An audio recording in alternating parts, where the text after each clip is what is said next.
So then he's off baseline. Madam has brought him in, and she's like, you know what, I can get you out of here, but you only have 48 hours to get back to baseline.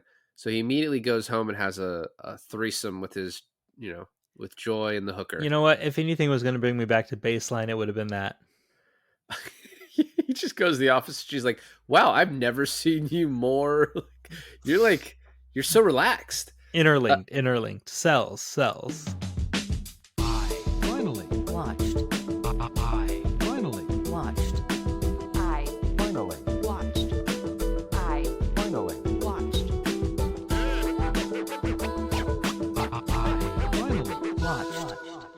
Hey guys, welcome to another episode of I Finally Watched. I'm Alain. and this is David, and today we watched Blade Runner 2049. This episode is sponsored by Off Script Clothing, a fashion line by influencer Tyler Budden, inspired by iconic movie costumes that give recognizable versions of movie clothing while staying away from cosplay. Think cinematic streetwear, shirts, jackets, and hats for movies like Blade Runner, Fight Club, and more. Visit offscriptclo.com. That's offscriptclo.com or at off_script.clo on Instagram. Links down below. You know, the strange thing about it is that I've seen this one, right? Obviously, that's why we're doing it in December. But I did not I think I watched it on the plane, the Yeah. proper way to watch this movie. And I did not have the original context of the original Blade Runner when I first saw 2049. Having it now, I really didn't feel like I needed it that much to understand what's going on in this. I guess what I'm saying is like 2049 is a pretty good standalone, except for maybe who Harrison Ford is and who Rachel is, but that's about it. And that's not even like they show up like way after half of the movie's over. That's not even like a huge plot of it, I feel. Yeah, so I watched in the beginning of the pandemic or right before, I watched Blade Runner and 2049 back to back. And I was very confused by both of them. I guess they didn't really like click with me. And I thought, well, I think Blade Runner 2049 was able to do a lot more of what Blade Runner was trying to go for. Having I watched agree. I agree. But having watched Blade Runner again with all the context of having watched both, when we used to do this pod all the time and I had more time and less kids, I always was like, the second watch of a movie is so much more revealing because you're not like asking questions of yourself in the beginning. It's like I think it's always a great way to watch movies is to watch them twice. So in this instance, I was starting over basically a series of movies, these two movies again. And also, as I said on the Blade Runner pod, someone pointed out this is really like a detective story. I loved Blade Runner when we did it again. And then this, I liked, I think, slightly more than when I watched it on its own. But yeah, it was so much easier to follow this time. This one, too, is a detective story, Yeah. although it's got so much more interlaced with it. This is kind of like a point I was going to make later on. But, the way replicants were treated in Blade Runner is this whole story subplot thing. But then in this one, they have the fact that you have like the Joy, the Ana de Armas character, that all the replicants besides Kay treat like shit too. And it's like this kind of thing about how like Joy is sort of like a real person too, the way she's been created. It's got like definitely like her vibes Right. with Scarlett Johansson and that. But it's like, Kay is in love with this AI person, this visual thing. But like the Mackenzie Davis character, the Love character, like treat her like shit, like lesser. And But I they're think that's just love being a piece of shit. no, the hooker does too, Mackenzie Davis. The hooker that the threesome Because character. okay, I guess I was confused a little bit. I thought the hooker was real. She was a real person, but I guess not. And that's why she was at the rally. Yeah. Okay. The thing is that Ana de Armas's character, or yeah, her character, her programming is like made by humans for humans, like companionship wise, is Right. what I was guessing. And obviously replicants at like K's status can purchase her, right? Right. But I think for me it was like she's like, I'll probably get this terminology wrong, but she's like his id, or his, maybe it's the opposite, maybe it's she's his super ego, where she's feeding him everything he wants to hear, right? He wants to be the special boy. He wants to be loved. He wants to do all this stuff, and she's like in his ear being like, you are the special guy, you are loved, you are all of this. And then when he realizes, you notice this in the movie, when he realizes that he's not, she is destroyed soon afterwards, or soon, like right before. So she's destroyed, and then he finds out he's not the special boy, Correct. and all that is taken away from him. But it's her feeding into his head, like he has doubts. He's like, oh, maybe I am, maybe I'm not. And then he goes home, and she's like, oh, you are, like, all the evidence says you are, you must be, like, she's really everything he wants to hear, like that affirmation. And I find that so interesting. Like, she's his Jiminy Cricket, but he fucks it, you know? But I don't. But my point is, it doesn't make her any less real, right? Like she's this program that develops over time into someone who like has sort of her own personality.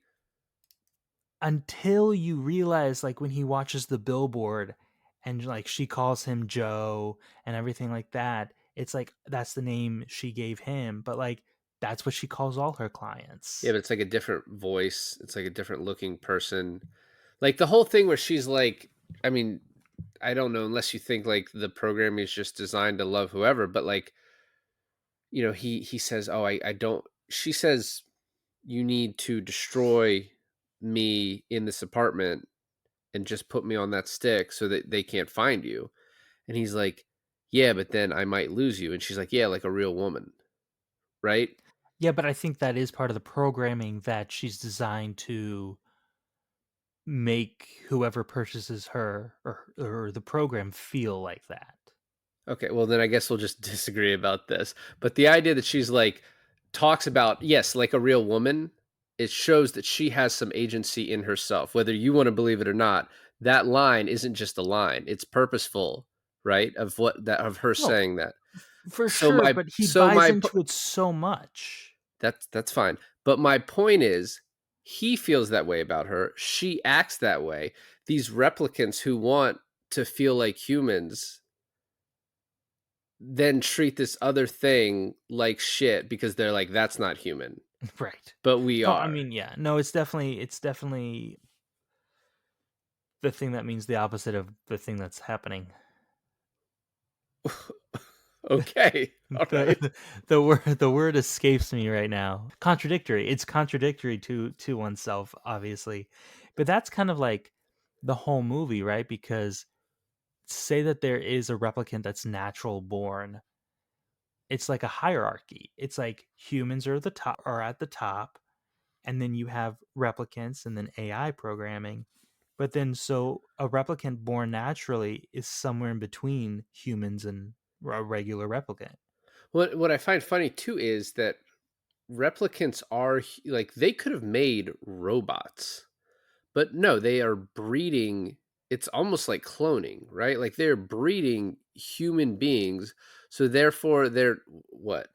Whatever the fuck is going on in Jared Leto's place with like the bag that she kind of drops out Right, but of. it's like it's blood and bones. Like besides the fucking like they like when they see those Rachel's bones, they only know it's not a human because of the numbers on it, the Yeah, yeah, alphanumerics. yeah. So like they could have made these robots and made it like less obvious, right? But they want them to be human like for some reason for different purposes. They have pleasure bots. And so Mostly pleasure bots, all pleasure bots. well, that one scene with like I've never seen a whorehouse scene like that with just behind the glass with just like grunting. In the oh yeah, that, yeah, yeah. right? So It was very comparable to the original whorehouse scene in Blade Runner. the one point I wanted to make too is you were like, oh, love's just like evil. Up until she kills Joy just out of being a bitch, everything she does, she is just the exact same slash opposite. Like she's the same as Kay, but coming from a different direction. Like she has a master who is telling her to do one thing. Kay has a master telling him to do another thing, Right. and they're just doing their job, what they think is Except right. except Kay seemingly has a conscience about So everything does he she. does. So does You think she. so? You think When so? Jared Leto, when that new girl is bred and Jared Leto stabs her, she cries. She sheds a tear. You're right. And then there is a little bit on the nose line at the end where she's like, "I'm the better one," as she thinks she kills Yeah. him. Yeah. That final scene. So I like when I first watched that scene 5 years ago or whatever. I like didn't understand. Like I was so just confused by the dynamics of where that ship was, and I still don't fully understand what it was flying to, what it landed on in the middle of the ocean or whatever. Well, we never get that we never get that conclusion of what's happening there. Well, they were going to this off-world thing that had to be way over there. Like, But did they want Harrison Ford because Jared Leto believed? Let's get into it now, right? Did they want Harrison Ford because Jared Leto believed that his sperm was like the no. key Jared Leto for the wanted his pregnant Jared Leto replicants? wanted no. Jared Leto wanted the child, and he knew that Harrison Ford would never give up the information willingly, even through like pain. So he's like, "I'm going to take you off world, and there are things that I can do to you off there that will make you talk." And he's like, "You But I don't think Harrison Ford even knew. Like he divulged to Kay that they separated at the very beginning, and he has like they separated. There's this great line, fantastic line in this movie where it's something along the lines of sometimes if you love something, you have to be a stranger to it. if you love something, set it free." But the way he said it, I thought was really great. Like he wouldn't have known, no matter how much He torture he didn't, would but have. how does Jared Leto, the bad guy, know that? The problem, one of the big issues that I had the first time I watched this, which I thought, oh, surely it'll clear up on this watch. It did not. Is Jared Leto as the villain? First of all, egomaniacal, godlike complex, perfect for a Jared Leto role. Well, Like apparently he said he did it. He like modeled himself after like venture capitalists, like Silicon Valley types. I could see that. And very, very Jesus esque type of look. He still holds that to this day. But what I never quite liked or got from this was he only shows up in two scenes. And then, like you said, the last scene we see him in, he tells Harrison Ford, I'm taking you off world where I can do horrible things to you. And that's it. That's the last we hear and see of him. Everything else is the end of the movie. And it's like, you and I talked about this earlier. It's almost setting up like a third one where you could dive into Jared Leto's antagonist character a bit more. yeah, I think Jared Leto is like this movie. The way it's structured, he's like the least important character. Yeah. So like he is the guy running things. He's the voice behind the curtain. But Love is the antagonist.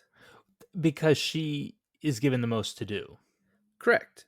But I Right. think that's where this movie weakens itself, where the original was really strong, where the main villain was constantly pursuing our hero. And even you had that great scene in the rain at the end with Harrison Ford and him. And he's like mainly in there for majority of the time. You're missing that in this movie. in the in the original movie, Tyrell, which is the Jared Leto character in this movie, dies halfway through. Rutger Hauer, who is a very strong replicant, is the same character as Love. I see your point. I just didn't get that same feeling. I don't know how you couldn't though. That's my point. Like Maybe Jared Leto had to die for me to feel something.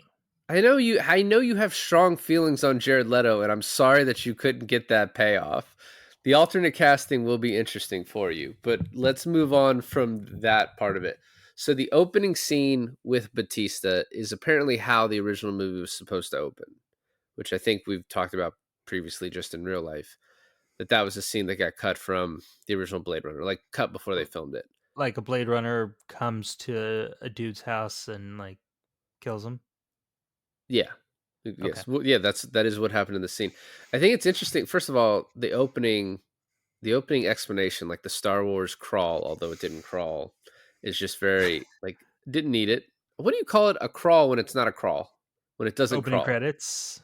No. No, that those aren't credits. Oh, like exposition. That's But I agree with you. You didn't really need the exposition because what did it say? It was like, oh, Jared Leto makes fake plants and that's bad and he doesn't like this but and isn't this. that sort of I guess maybe it's a little bit of an homage to the first one. Doesn't the first one do that too? So I guess maybe that's Yeah, why it's but in like there. we know what a replicant is at this point.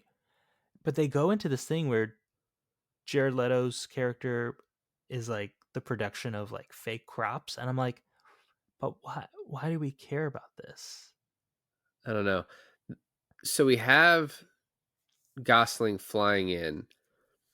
We have Batista wearing this like mask, and so I was like, "Are we on another world?" There's so many scenes in this movie where we're like, "What planet are we on?" Like, oh, that's San Diego. Like Yeah.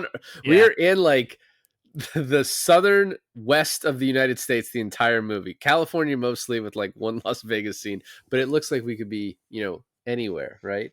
The opening fight scene is so cool.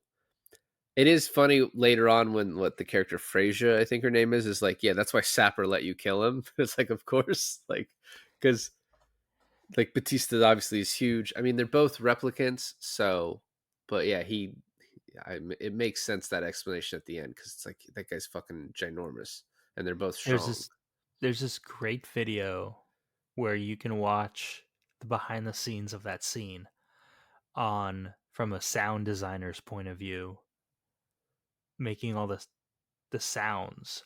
And so that what they were saying, something that stuck with me for since I've seen it, is that the way when Ryan Gosling walks into the house and then when Batista walks into the house, the whole floor like reverberates Yeah, just because how big and heavy he is.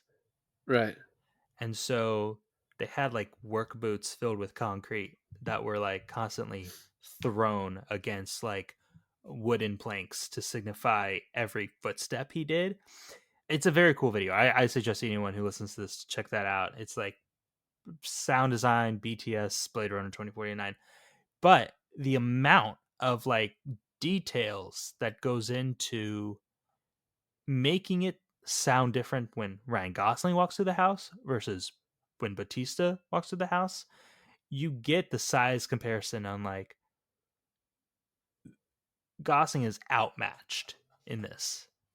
Correct. Yeah. And when he throws him against like through the concrete wall, I thought that was great. I mean, I don't know. That's concrete. It's probably just like, some Drywall. particle board and Yeah. drywall. Yeah. So then you see after that him cleaning off the eyeball. I love when he offers him food before that. Before that, he's like, I like to keep my stomach empty until the hard part of the day is done. Like just sort of foreshadowing what's about to happen. And then his boss like, "Oh, what happened to you? I'm not going to pay for that." Which you almost forget that like once again these are just like human bodies, like lab born human bodies. Like so I don't. It's like But they have like this heal factor to them too. well they're super strong. And I don't. Do they have a heal factor? Yeah, so he has this cut that he gets from Batista on his arm. I think it's on his arm. And he like pushes the wound together and then giving it a little time, it like heals. Yeah. Well, But of course, there's this whole thing, right? Where he is a newer model of replicant hunting down the older models of replicant, which is kind of crazy because back in the original Blade Runner, Harrison Ford is tracking down replicants. Some time has passed for since then in this movie. So they've brought like replicants back into like the law, but now it's only like the older versions that are bad, but the newer versions are good. Because they have more control over them. Something like that. So he gets back, and it's just from the beginning, everyone looks at him like he's a piece of shit because he's a replicant. Like I they think hate. someone spit on him, right? Yeah, and the other cops are like yelling at him. And then we first meet Joy. We get the Emanator, and I mean, I think we've already argued enough about her, like her actual existence. He gets interrupted kissing her in the rain, which is a cool scene. Reminds me of V for Vendetta. You know, Yeah. when he lets her out into the rain. We get Wood Harris and David Dastmalchian in like very tiny roles. Wood Harris Yeah. does not appear again. He has one line and we do not see him again. He has a fucking name. His name is Nandez and we do not see him again. I don't understand why. I love Wood Harris. Dastmalchian has a fucking great death from love a Holy little bit later. shit. That took me by surprise. Yeah. And his I think they actually cut that scene on the plane. So that was my first time watching that scene, and that shocked me to my core. So he just And it's walks in and he's like, "Hey, you can't have those bones." And she's like, "Okay, sorry," and runs away. Like, how do they cut it? Yeah, pretty much. No, the fact that she like karate chops the back of his neck, killing him pretty instantly, also is just a great show of strength for these guys.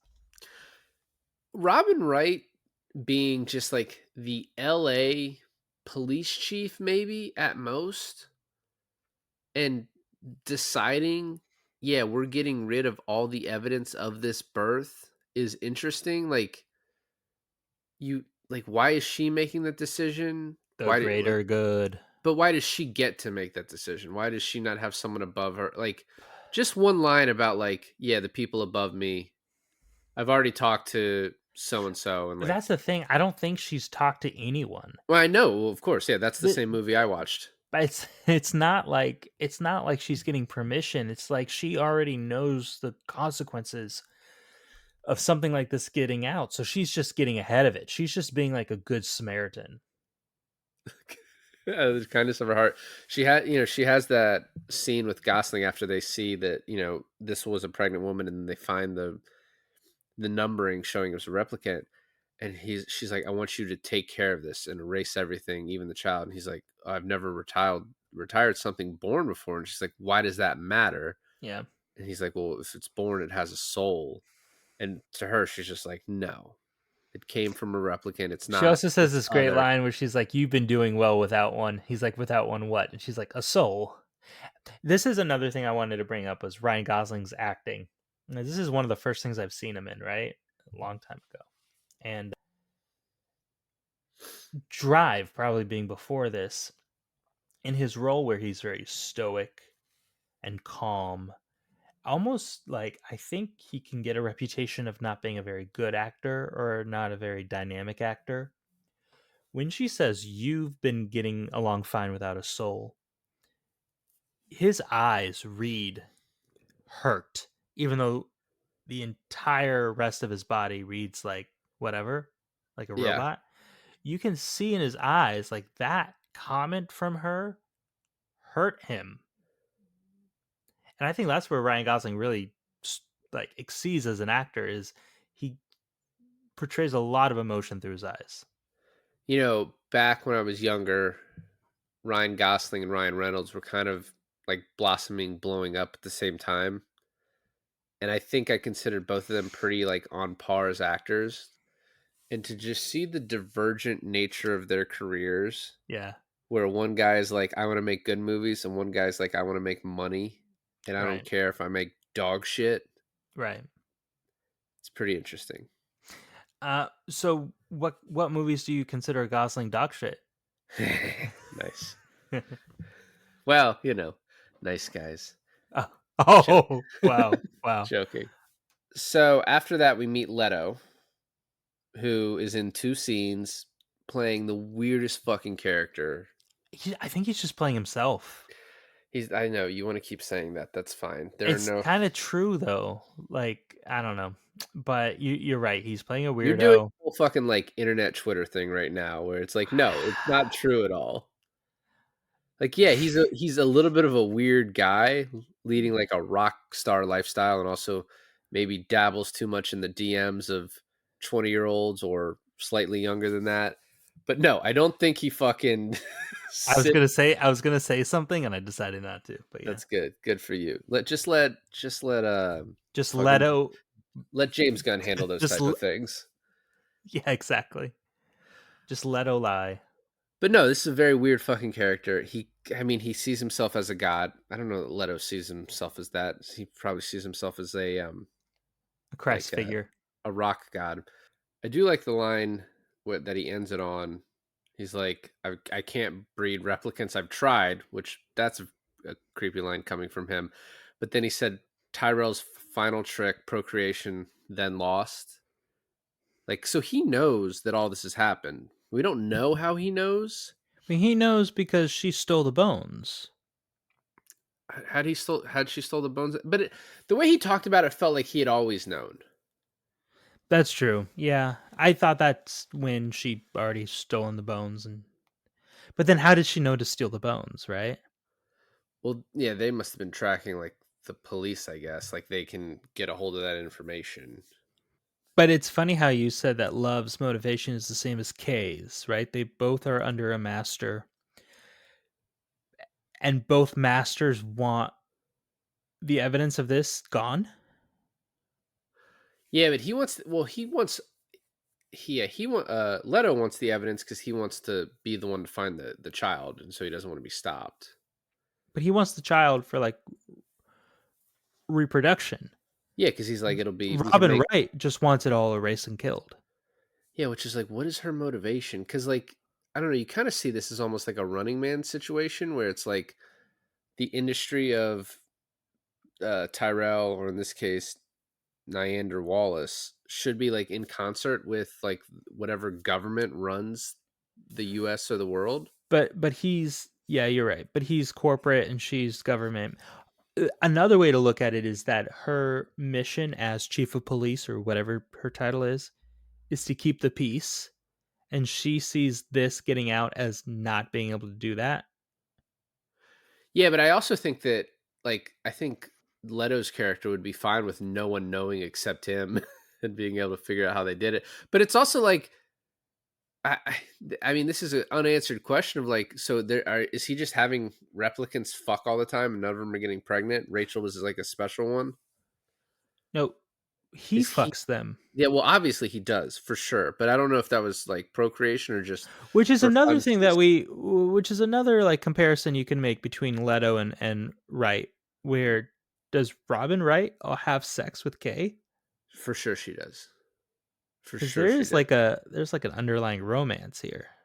At one point she's like, should I stay and finish my drink or something? And she's like, I don't, I got to get to work or whatever. She totally like makes, orders him to fuck her for sure. And It's the and she did, legalities of that.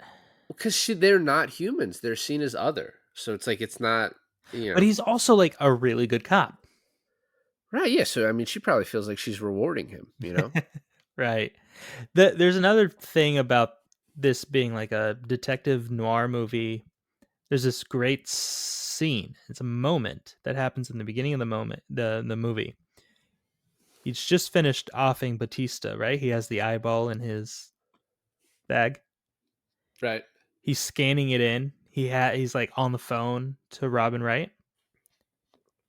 He looks over at the tree, and there's this like you would see this out of any detective movie. This is this moment of like clarity.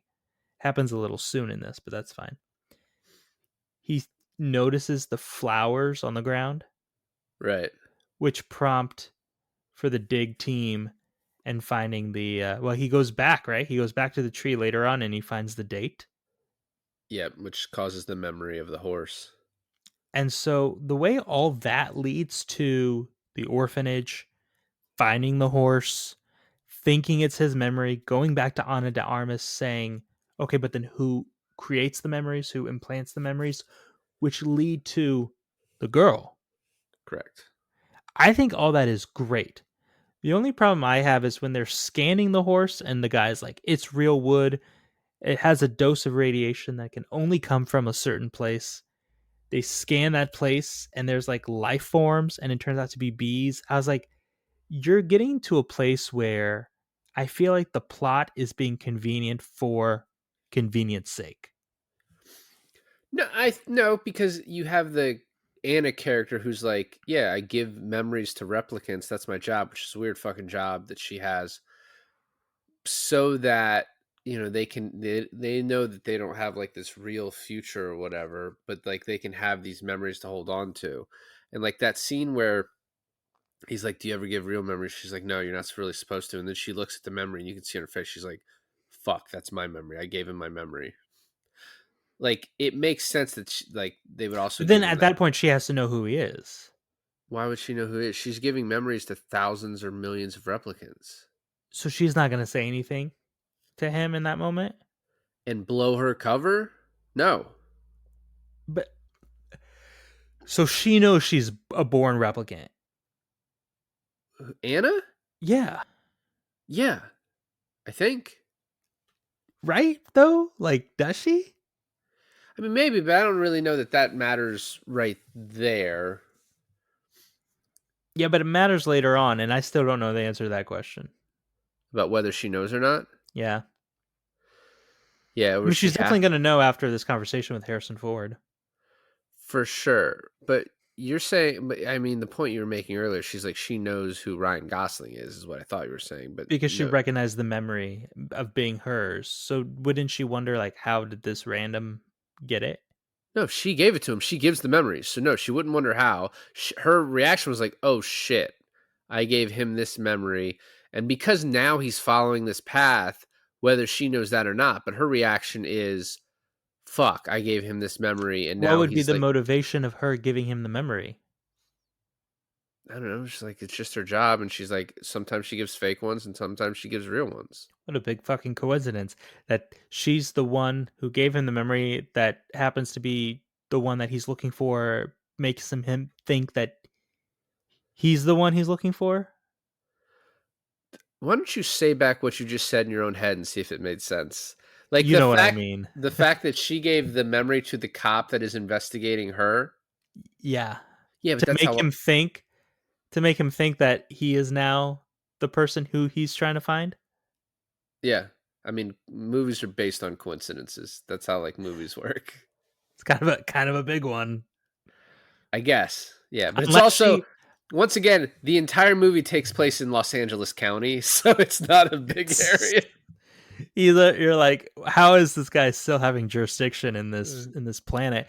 The thing also, another line that confuses the absolute hell out of me is Harrison Ford is like, because I used to be a Blade Runner, when Rachel and I and the baby went on the run, I helped mix up their files. For it to cut to showing Ryan Gosling finding that like matching DNA prints. Right. It's like one female, one male. And I'm guessing that it got switched, right? Because there was a line that was like, oh, the female had like a degenerative disease And died. and died. But that was the fake information, right? Obviously, yeah. And I don't even know. I don't know if it's even clear if a son ever existed or if he added that in. But adding that in would make Ryan think it was him. Yeah, in this situation, yeah. But that all leads back because of the memory she gave him. That is the reason, is because And of that that memory. lies the biggest coincidence of them all. Correct. Yeah, it's a coincidence. I give you that. But she also could have given it to a lot of people. Maybe she's bad at her job where she's like, no, I don't give people my memories. And she's like, I have this great imagination. It's like, no, she doesn't. It's just all her memories. When we first meet her and she's creating that birthday scene, right? And she's creating it from scratch, right? Yes. I got like this weird feeling, like, you know how you're watching a movie that's set in the future, but then they'll like, enough time has passed that they'll introduce the technology where it's like, oh, we now have that. Okay. I felt like she was creating like AI imagery for Yeah, memories. All the children had 6 fingers. And they were laughing weird. Yeah. I was like, oh shit. We're here. It's So the the now. child, the child slave, child slaves in San Diego is, I think, the next like kind of important scene. He sort of is getting surrounded by these like trash people who shoot him down, Yeah. only for Love to just be using drones and just fucking blast these fools. And she's like, "All right, get up, do your fucking job." Yeah, she's just like sitting there like in luxury. She's like, "I'll get involved later, but right now, just I need you to handle it." I do have to say, the way she was getting her nails done, that is some cool nail art. They're like Yes, it 3D was. holographic printed on. That was pretty awesome. Yep. So then he finds the horse with the date on it, like another one. Which, by the way, the horse, when he's looking at it closely, has like a spot where an antler was, where a unicorn horn could have been broken off. No, Sort you're of, lying. Really? yeah, yeah, like in the first one. I was gonna say, like, the perfect metaphor of this movie being a little less good than the first one is the fact that they use like a magical tool, like a unicorn, to show like, are you real, are you not? And then this one it's just a fucking horse. I still think he was not a replicant in the first one, but I I think the scene where he goes to Dr. Ann and she's like, it's illegal to use real memories, and then she's like, yes, someone lived this memory, and he fucking loses it. It it's obviously like a very powerful scene. Reminds me a little bit of him losing it in Only God Forgives, although Yeah. that was like such more of a whiny bitch reaction in that movie. That's true, He's but playing she witnesses him lose it, and then she couldn't have said something like, "Oh, but it's not your memory; it's right. mine." So then he's off baseline. Madam has brought him in, and she's like, I can get you out of here, but you only have 48 hours to get back to baseline. So he immediately goes home and has a threesome with his, with Joy and the You hooker. know what? If anything was going to bring me back to baseline, it would have been that. He just goes to the office. She's like, "Wow, I've never seen you more. You're so relaxed." Interlinked cells. Yeah. He's like, "I got this." So for that scene, Ryan Gosling had to film it twice. Once with Ana de Armas and once with Mackenzie Davis. God, Such a poor tough life that guy. man leads. Poor And they guy. had to basically repeat it, and then they sort of like use technology to digital manipulation to make it look as one scene. It looks great. It looks actually amazing. Actually, the first time we see Ana de Armas being holographic all around his kitchen also looked great. There's this great thing where she looks like a solid person, but then she steps in front of like a window, like giving a little bit of like backlight to her, and it goes through her just a little bit. Like just a little reminder that she's like not really there. Yeah. The only thing that would have made the scene a little bit better As if they is got if like, completely and utterly naked. yeah, if they're both naked on top of each other. Yeah. But Yeah, otherwise, well, you yeah. know what? It's fine. And then after that, the next day, Joy's like sees her looking at the horse, and she's like, "You can leave." And she's basically like, "Yeah, you're not real, bitch. Bye." As she walks out, As she which plants a tracker on him. yeah, she did that too. And then they have to leave. She's like, "Delete my memories. Delete me so they can't use me to find you." Which it's funny. There's so many things they do to where they're like, "Yeah, do this so Love can't find you." Love goes in to Robin Wright's office and she like clicks the computer so she can't find him. She kills her and then just turns the computer back on. I didn't think that was weird. I thought what she clicked was like some sort of like clear memory or like clear history, or no, No, she just put this computers on a screensaver. She's like, that'll confuse the shit out of her. maybe at that point she didn't realize she was about to die. At one point she did, and she was just like, I'm gonna tell them that you shot at me first, and she's like, go ahead, bitch, tell them whatever you want. Yeah, kills her.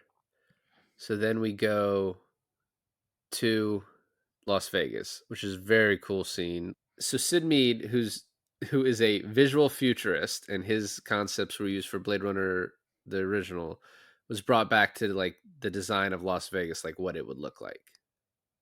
The Las Vegas stuff is really cool. He starts like the fight, the Elvis, hologram.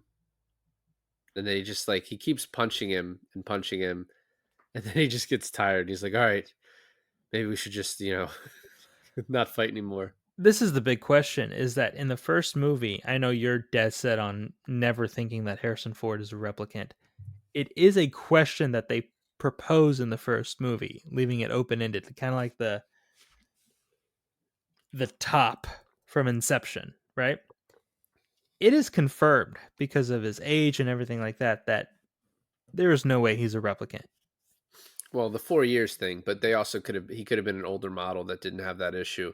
And I do agree this is very similar to the top in Inception, that, big brained people are like, actually it's an open ended question, where the rest of us are like, no, it's pretty clear. So yeah, I It's agree. like if they made an Inception 2049 and it starts out with like DiCaprio's kids being older and like hanging out with him, and you're like, oh, I guess they were real. And then DiCaprio's like, hey, you gonna bring any of your friends around? Your mom's been dead for a while, kids. All right, so Wow. the scene where where Love shows up in Vegas, like shooting the missile as Kay grabs Deckard to save him. And Still then believing it's his dad at this point, right? yeah, that it could be. And then Love comes over, kills Joy, just kills her. She's a killjoy. Yeah, damn it. I had to do it before you fucking did it. And then just walks away. Then he gets saved by like these people, and you're like, who the fuck are these people? And then Mackenzie Davis shows up. Well, hold on. Did he get saved? He wasn't in peril. Well, I mean, he was eventually going to die from the elements. Like, he couldn't move. He was just laying there. Yeah, but can he die from the elements? He's human, Alain. These are real people. Stop it. Anyway, I mean, I don't know. I don't know why you want to nitpick every fucking word tonight, where I'm like, yeah, so they come and save him. They grabbed him and brought him back to LA. I'm sorry. Okay. All right. Thank you. Anyway, and then he gets the whole backstory about Frasier's like, yeah, tells him about Rachel, about Sapper, all of this, and like, we're going to start a revolution. And it's funny. She's like, the girl is going to lead the war, and she calls it a war. And then Gosling is like, nah, instead of that, I'm just going to let her meet her dad. Like, we don't need to, Well, that's true too. But he also is like very heartbroken that when she says girl, he's like, oh no, you mean guy.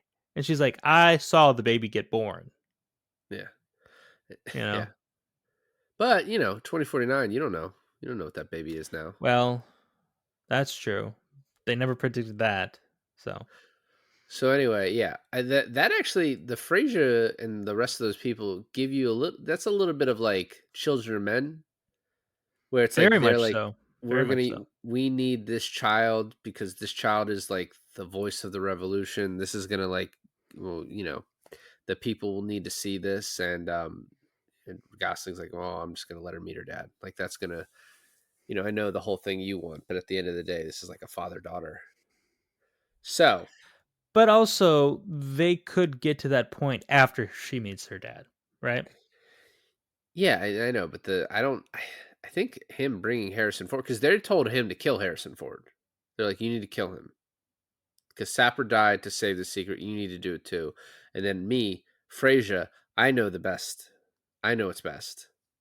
And Gosling's like, no, I'm going to go save Deckard, take him to his child. Okay, which, I mean, does play in a little bit to you, like, oh, he sort of sees him as a father figure. Have you seen that? Have you seen that interview where it's Gosling and Ford interviewing for this movie, and like kind of before the interview starts, they're setting up camera. Gosling turns to the interviewer and he's like, "Oh, are you a fan of the original?" And she's like, "Never seen it." And they both start laughing. And then in the interview, she asks the question like, "What convinced Harrison Ford to come back?" And he was about to like give like an answer, and she interrupts him and she's like, "Show me the money." And he's like, yeah, is the paycheck big enough? Harrison Ford is good in interviews.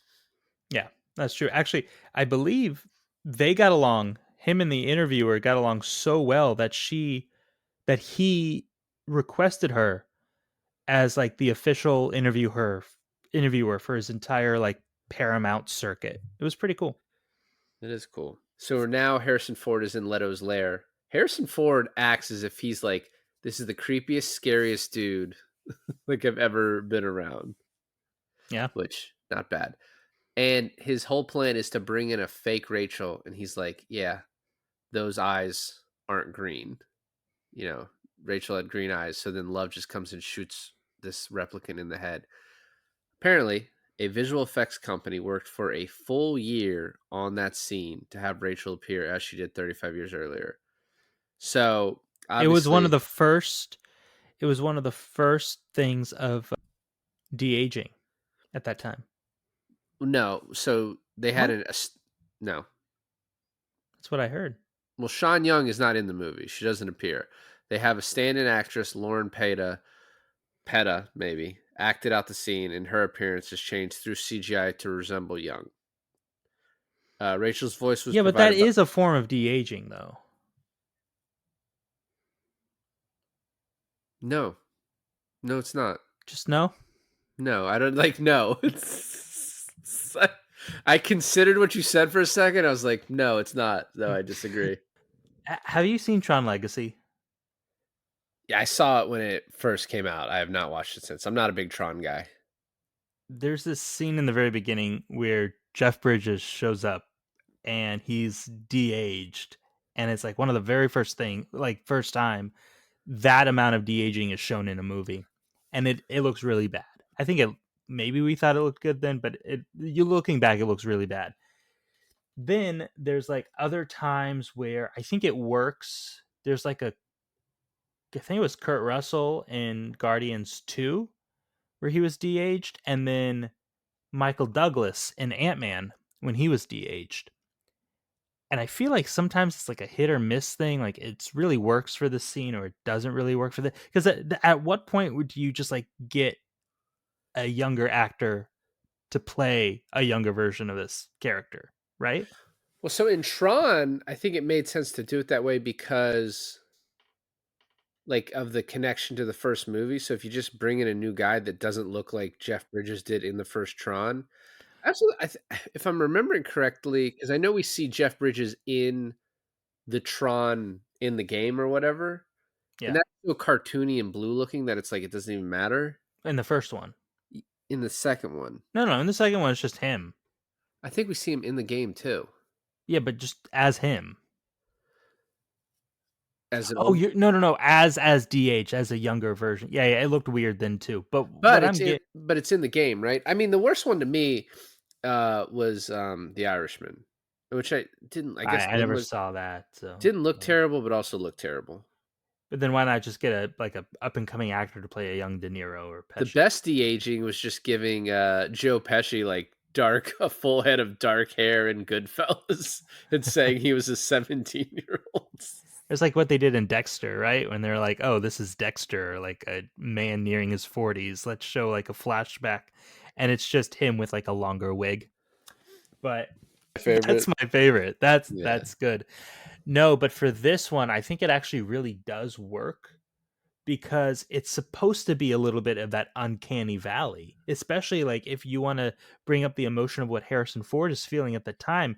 It's supposed to be a little weird and it's supposed to be a little off, but like enough where I think you could consider it good. Yeah, She looks good. Oh, yes, she does.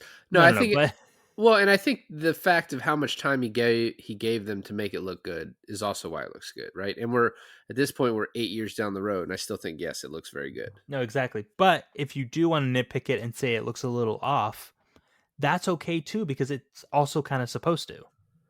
You're in a very devil's advocate.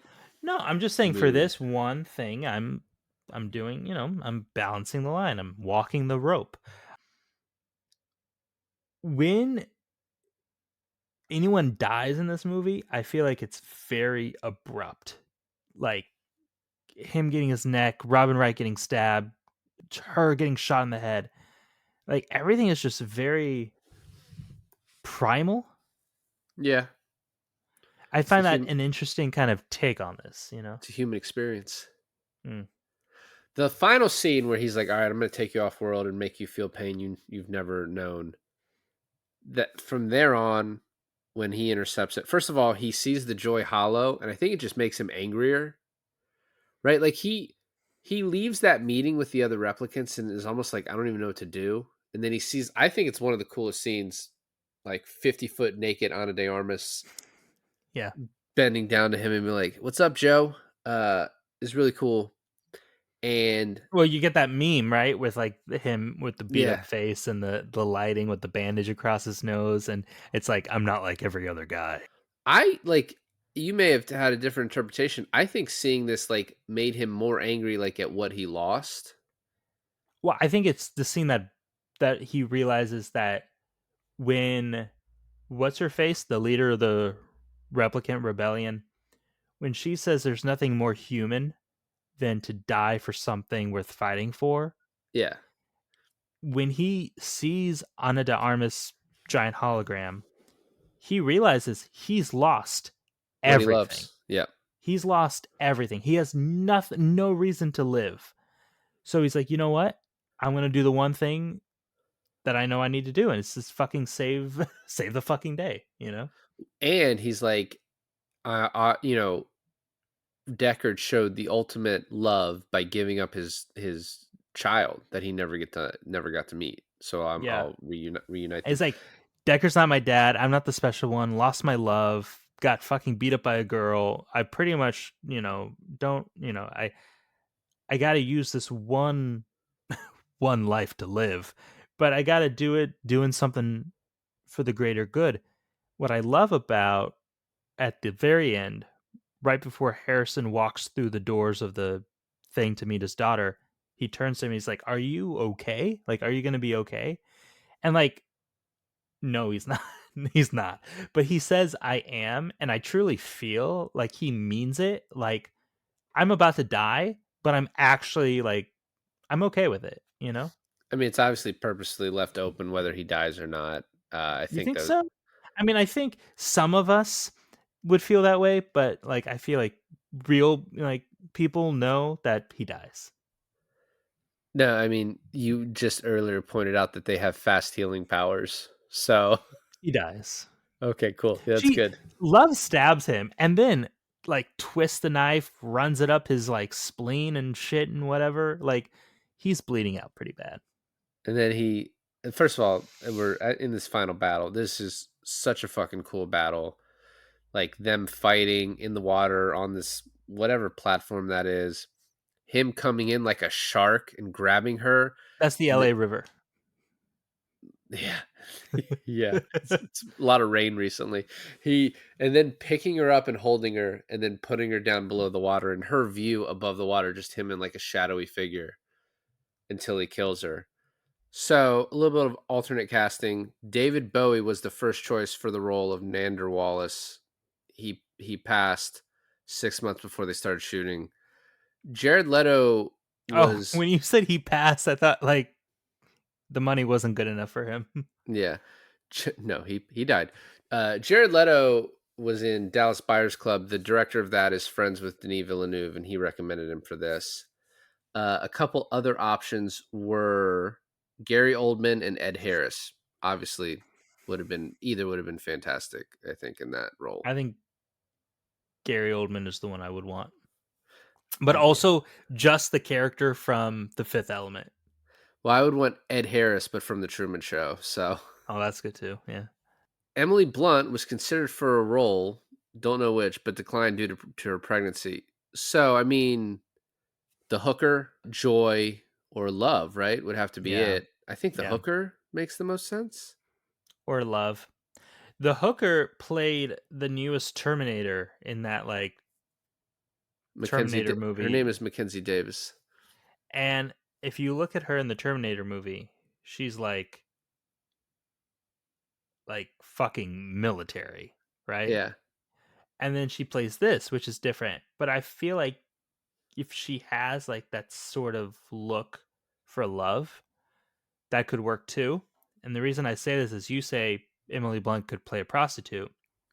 I don't know what you mean by that, but I also feel like if she looked the way she looked in Live, Die, and Repeat, she could have also really killed in the role of Love. I am curious which one she was supposed to be in this. Also, the hooker role in this movie, I mean, we don't get like a graphic sex scene, so whatever. Mackenzie Davis has been in another movie we've done, a Ridley Scott movie. You're not gonna get it. She was in The Martian. Oh. Ridley Scott was originally going to direct this, but dropped out due to scheduling conflicts with Alien Covenant. So he became executive producer and creative consultant on this. He later said he regretted his decision and wish he had done this movie. I kind of wish he's done this too. Also, we almost did Alien Covenant this year. Yeah, we were Not supposed to. Other shit came up, I guess. I love this movie. First of all, I think Denis directing and Roger Deakins, his cinematography, just like visually. I mean, I wish I had an OLED TV. I could show my friends this on it so they could tell me how good it looks. Yeah. But it's a beautiful movie, and also I think it's just a great story. You said something before we started about the pacing of it. I was sort of enraptured by it the whole time. I think I've really come around on these movies. When I first watched them 5 years ago, I was like, I didn't really like the first one that much. I thought the second one was pretty good. Really wasn't following it that well. And now them together, I think really works well as two really great movies. I agree with you with the cinematography. I love the cinematography. I think Deacon's done it again. It's beautiful. Every frame is an absolute work of art. I don't think this one is. I think it's an entertaining movie. I was entertained by it, but I don't think it's as good as it could have been. I think there are missing elements to it. I think there's story beats that are not very satisfying to me when they leave off. And I think, like the horse missing his horn, this one has a little less magic to it. You're so fucking stupid. Thanks for listening to another episode of I Finally Watched. This is David. And this is Alain. And we just watched Blade Runner 2049. I wonder why people think I don't like you.